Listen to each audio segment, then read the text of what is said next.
Greetings, friends. Welcome to the Secrets of a Witch podcast with me, Sabrina Scott.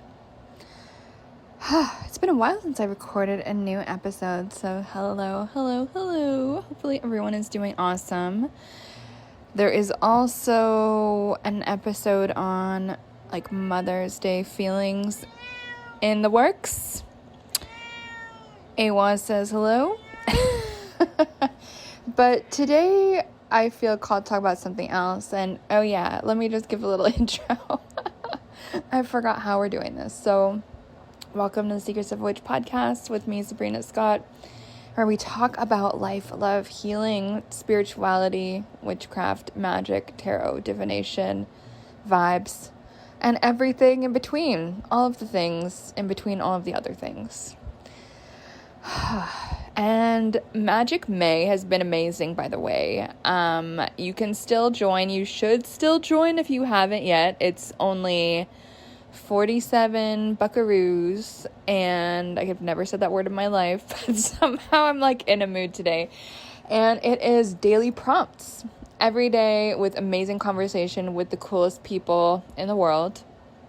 And even though May is halfway done, you should still fucking join, because you can still go look at all my pinned posts and catch up if you want to, right?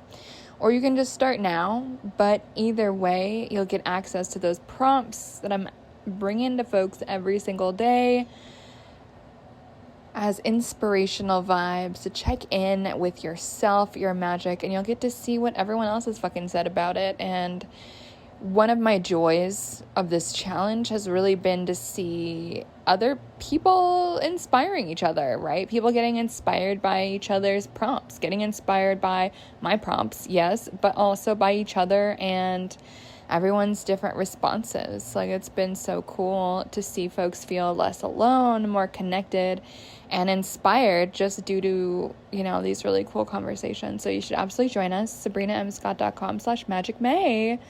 It is honestly my favorite part of every day. So we would love to have you there. So today's topic, I'm honestly not too sure how to sum it up. So let me just kind of go off on a ramble, and I'm sure it will all kind of come back full circle and make sense as soon as I start to talk. So this was inspired by something I saw on Instagram maybe a few weeks ago. I can't remember. And it was basically this person talking about mental health and certain type of treatments for mental health and all of this. And there was a flip through, and there was just some hot takes about how, I don't know, they were just complaining about how, everyone's talking shit about people with anxiety and saying anxiety is, low vibration and blah, blah, blah, and, it feels bad when people say that and blah, blah, blah, blah, blah. And, basically they were calling the whole high vibration, low vibration thing bullshit. And kind of, using their experience as someone who does have mental health situations as a way to kind of basically say fuck you to those spiritual concepts. And so, while at first glance this might seem a smart, bold, confident take that is reclaiming agency and rejecting a harmful dominant narrative and blah blah blah blah, in reality I actually think it's a terrible take. I think it's a very wrong take, and I think it's misguided, and I think it is honestly informed by and clouded by unhealed trauma, and also unhealed shame and self-judgment, right? So let me break down why that is. And I'm not putting this person on blast. Honestly, can't even fucking remember who it was. But it doesn't really even matter who it was, because I've seen this argument so many times over the years from different people positioning themselves as spiritual experts And I'm just like so over it. And so I just wanted to talk about that, since I'm sure it's something that you guys have seen. Maybe it's something that you agree with. Maybe it's something that you've said. I don't know. But here I am to babble about it and hopefully inspire you to think a little bit differently. And maybe if you disagree with me, that's okay. But at least you like used your brain a little bit. So let me explain. So the idea of low vibration versus high vibration, it's a thing. It is a very real thing. And at first, maybe if you asked me 15 years ago, I might have said that like this higher and lower thing is like total bullshit, and it's just like a hierarchy of like shame and whatever. But over the years, I actually do think there is something to this high vibration, low vibration rhetoric. And part of the reason why I feel like I'm able to say that and notice that is that I've basically healed a lot of my shit. Like, do I still have my moments? Like, sure. Do I still have my stuff I'm working on? Yeah, absolutely. But I'm out of like the abyss, shithole, hellscape of like living within like actively unhealed trauma. And it's like great on this side of the block. Let me tell you. So don't get me wrong, like I've got so much compassion for folks who are still deeply in the struggle. Like I totally get it. Deep compassion. It's not an easy place to be, and it's definitely possible to get out of it. But I do think that it actually can hold people back when we have, oh God, you guys are going to hate me for this maybe, but I'm just going to talk. It can hold us back in our healing when we reject this, low vibration, high vibration thing. When we say, you know what, because of my personal shame about where I'm at and my lack of acceptance of myself, which obviously people don't actually frame it this way, but in my opinion, that's what's happening. They just like reject it, and they say like, there is no such thing as low vibration. There is no such thing as high vibration. We're just gonna, not be ableist or whatever. And again, like I've had my mental health struggles, so I get it. But that kind of rhetoric, like I do believe it's really harmful because it allows us to stay in victim mode and in some ways be kind of too accepting of our unhealed, traumatized circumstances. In my opinion, the only real way to get out of trauma is, and again, I'm not a doctor, I'm not a therapist, I'm not a counselor, I'm not a whatever, I'm not accredited in anything, so this is just my personal opinion due to my own life experience, and my experience working one-on-one with folks in a non-registered fancy way. Just in a, you're hiring me because you want to kind of way. But what I see actually working is people have to, and I had to decide that this trauma situation, this mental health situation is causing my behavior to be fucking weird, is causing my brain to be fucking weird. And this sucks. And I don't want to live like this anymore. And I'm actively going to work on this. And we live in a world right now, at least in North America, and maybe to some extent other English-speaking countries that have been a little bit influenced by North American conversations, where it's become this badge of honor to have something wrong with you, or something, some kind of hardship or some kind of marginalization, right? We see these people putting in their bios, I'm this, I'm that, I'm marginalized in this way, gender-wise, race-wise, what else? I just said gender twice. Disability-wise, mental health-wise, physical health-wise, I'm a this, I'm a that, and it becomes kind of the oppression Olympics as a way to leverage power. It becomes the oppression Olympics as a way to gain social clout. Let me say that again, because it's important. It becomes an oppression Olympics as a way to gain social clout. And so when disability or mental health or whatever gets weaponized, I am not okay with that. Someone can have mental health struggles and still act like a fucking asshole. someone can have mental health struggles and still be a shitty friend, a shitty partner, and like a bad person. That's my opinion. And again, while I have compassion for everyone with everyone's different things, I do think it's really important to like live in reality and just move with a sense of personal responsibility and an accurate reflection and understanding of how we move the way we move, why we're moving this way, maybe what's the impact on ourselves, what's the impact on other people, etc., etc., etc. And in some sense, I do feel like an excessive like focus on the self in this way. Like, these are all my disabilities, these are all my marginalizations, this is my identity, blah, blah, blah, blah, blah. Like, the whole world needs to reorient around, like, catering to me. All of that is actually an incredibly self-obsessed, narcissistic in the popular sense of the word, not in the clinical sense of the word, selfish, self-absorbed way of being. Hate to say it, but it's true. Right? And don't get me wrong, I was that way for sure when I was so deep in my trauma that I couldn't see anything else. It totally happens. And I think that's the case sometimes too for people with depression or people with anxieties. It's like they're so like clouded by that self-obsession that they can't really see the forest for the trees. They can't really see reality from any other point of view.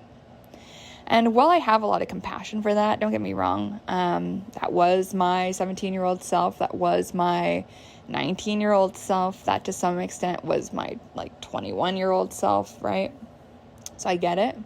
And to some extent, that was also my, like, 25-year-old self after being raped a few times. Like, so I get it. Don't get me wrong. Like, I get it. And I was also that person. Like, I remember back when the first rape that I had, I think I was 22, 23, I can't remember. But, like, I was so fucked up and so in my trauma that so many people did so many nice things for me. Like, they cooked me food, they brought me things, and I can't for the life of me remember half of those people's names. It was, like, strangers, it was friends. Cause like I was asking for advice and asking for help and just asking for support. And I was so blessed that a lot of people did show up and provided that. Like, my family didn't, obviously. And this is not an episode about the rape or whatever. But all of that to say is I was so, like, swimming in my trauma that, like, today, if you ask me, like, name 10 people who you didn't know that cooked you food, I can't remember. And I wish that I could remember. And like, I'm sure I said like something fucked up to people at some point. Like, I probably said something rude. I probably said something whatever, because I was so like self-obsessed with my traumatic experience that, and I needed to be, like, in order to survive. So like, on one hand, I get it, right? But was I at my best? Was I a nice person at that time who, you know, was attentive to other people? No, I wasn't, because I couldn't be, because I was so in my trauma. Like, I wish I could think back and like thank everyone who helped me and fed me at that point, because honestly, I was too fucked up at that point to probably give them a proper appreciation and gratitude for what they had done for me at that point, like pretty much a stranger. And so, like, I understand what it's like to be that self-absorbed out of necessity. So, like, don't get me wrong, I totally understand what that's like, and it sucks, and it is what it is. And so I think since I've been through it and I'm on the other side now, I feel like it's so important for me to just name this for what it is, right? Like, it is a trauma response. It is a trauma thing. To be trauma dumping, as like this posted on the internet, to be trauma dumping. And I think there's a difference between like trauma dumping and like sharing something. Like, I should probably make a whole podcast episode about that. I won't get into it right now, but I think what bothers me about the language of this post is it basically was like, using this, fuck you and your high vibration rhetoric as a way to to justify and validate this person's like weird relationship to their mental health and like their lack of progress, let's say, on mental health. Let's just use that as an example. And I don't even know if I'm like remembering this person's post exactly right, but there's so many that I've seen that pretty much have said the same thing over the years. So again, this isn't about whoever the hell this was. Like, I, again, don't remember. But the point of what I'm trying to say here is that when we reject these spiritual principles because we're afraid of what it might mean if it were true, like what it might mean about us, like that it might mean like, oh shit, I am low vibration. Oh shit. And I think sometimes we have been. And I don't think there's any shame necessary to go along with that. In this life, none of us end up unscathed. Like, we all experience something fucked up at some point in our life. We all have upset. We all have like a surprising bad thing happen. And if we don't yet, then we will at some point. Life is life. It happens to us all. And so, it doesn't make any sense, in my opinion, to be naming something for what it is. And like, if I can look back at myself back in those days, it's like, was I operating in a low vibration way? Like, yeah, I was wondering why I was attracting all these shitty people, and like, not the friends that helped me, obviously, it was in a different area of my life, but like, I didn't understand like why and how, and I was doing my best to level up, and I was doing my best to change my energy and all of that, but I really did have to get the mental health piece under control before my energy could really shift and my vibration could really fully change. Before my energy could fully change. It's a completely different thing now that I am at where I'm at. And again, I don't say that to brag, but more just to explain that I've been on both sides of this, and I do understand like the energetics are like night and day. If we're thinking about energy work and magic and vibes, right? It's totally different. And so if anyone is listening to this and you've got struggles with your mental health, like, please prioritize that. Read all the books you can. Go to therapy as much as you can. If you don't like your therapist, go to another one. If you do like your therapist, like, and you want to focus on a different area, go get two. Who the fuck cares? Like, if you can afford it, if it's within your insurance, like, go to a Reiki healer, go to, like, try meds if that's what you want to do, get a life coach, get a tarot reading, like, get some feminine energy coaching with me, which has been the favorite part of my weeks these days, honestly.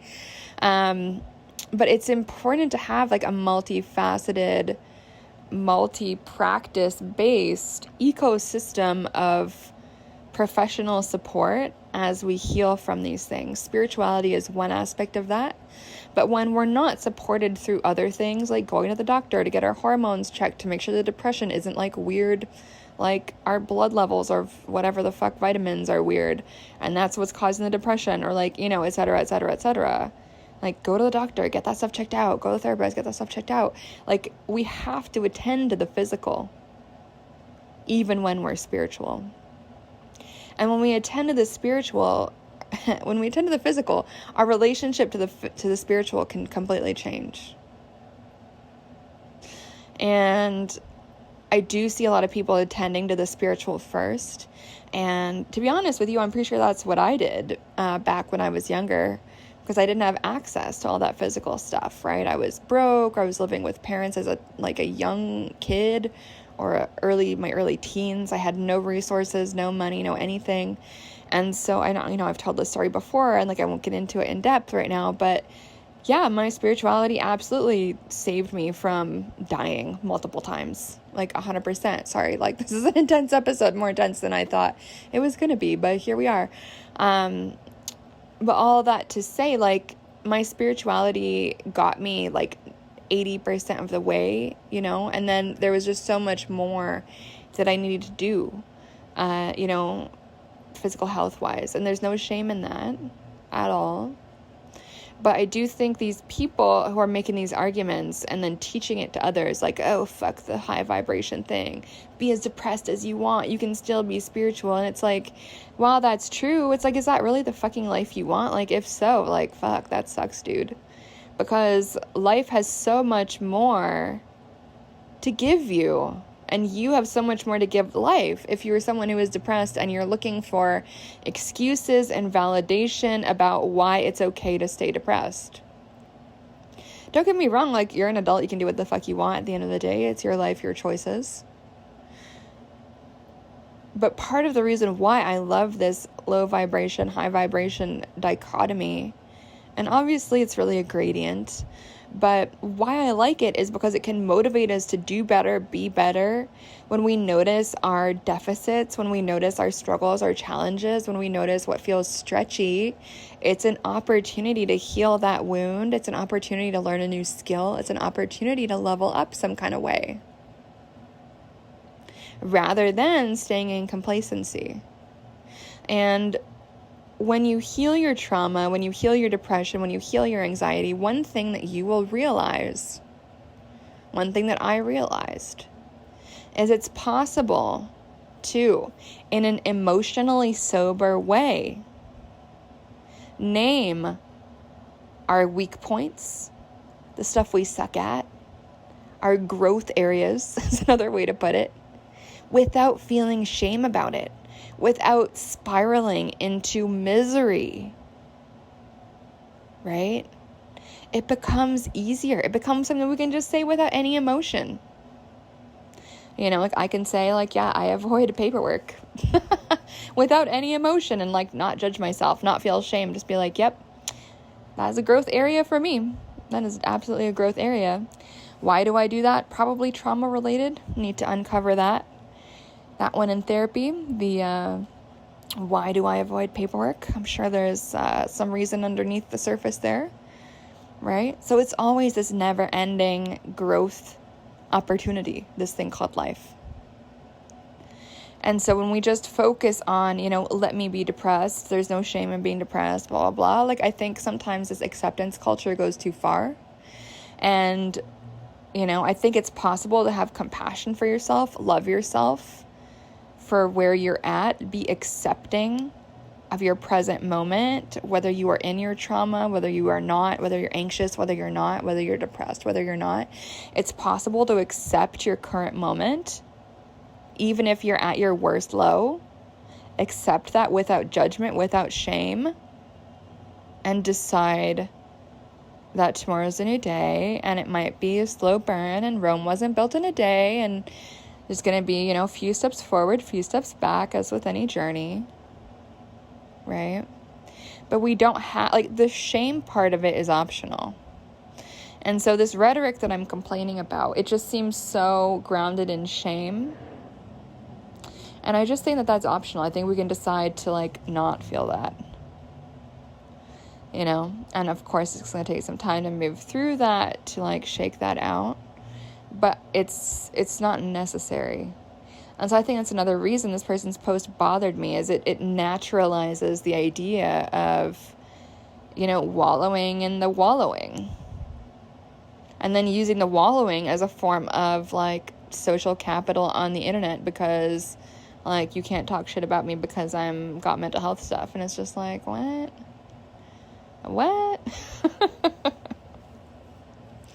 And so if the high vibration, quote unquote, stuff if that concept makes you feel, actually, makes is the wrong word. If your response due to your own relationship to yourself is to feel shame in response to the high vibration thing, notice that, right? It's an opportunity for reflection, and you get to decide if that works for you or not, if that's who you want to be.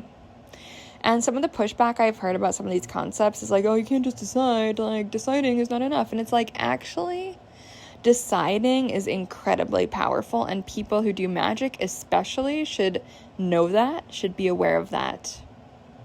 Words create worlds. Words create worlds. Remember that. It's like a basic magical principle. Remember that, my friends. Okay, I've already rambled enough. I hope you guys understand what I mean. A bit of a rambly ramble today, but this really got under my skin. I was so annoyed when I saw this post.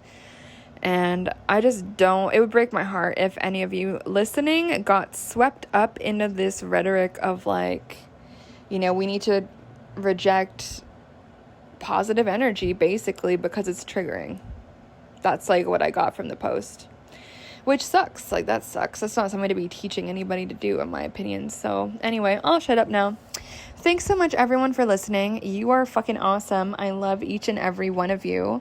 If you also love this podcast, please do leave a 5-star review.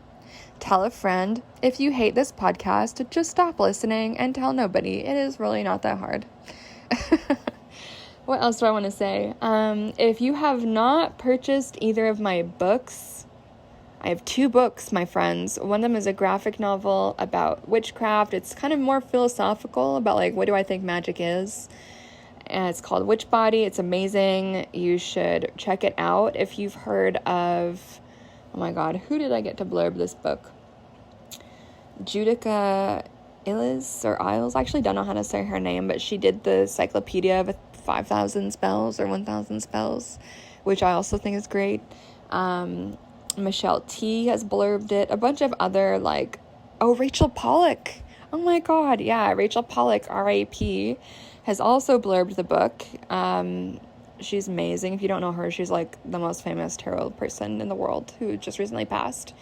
Check it out, Witch Body. It's amazing. Check it out, especially if you're new to magic, if you're interested in vibes, check it out. And then my second book, Curse and Cure, which I released back in September, is more of a witchy 101, kind of like a how-to. So if you want a bit more hands-on practical advice, definitely check that out, Curse and Cure. It's on Amazon. It's the only place you can get that one. Yes, friends, read my books if you want. I think that's a great idea. Otherwise, feel free to book a tarot reading. SabrinaMScott.com is my website. I'm also offering one-on-one feminine energy coaching right now, which has been the highlight of my week. It's been fucking amazing. I've been loving it. And as you guys may or may not know, I got a concussion 2 weeks ago now, which is why the feminine energy without bullshit course soft launch has been somewhat like delayed / like thrown out the window just because I had to take a break from screens for a little while there. So don't worry, soft launch is resuming. So you guys are going to get some info about that moving forward. For anyone who is interested in either the Feminine Energy course or Feminine Energy coaching, do send me an email. It's the best way to chat with me about that right now. CEO@SabrinaMScott.com, and I look forward to hearing from you. Of course, you can also say hello on Instagram, Sabrina M. Scott, and if you haven't gotten a cozy hoodie from me yet, please do so. Shop SabrinaMScott.com with really cute, phrases like Empress and Hexbreaker and Abundance Mindset. That is the best-selling one by far. So check it out. Good vibes. Much love to all of you. And I'll catch you on the flip side. Bye.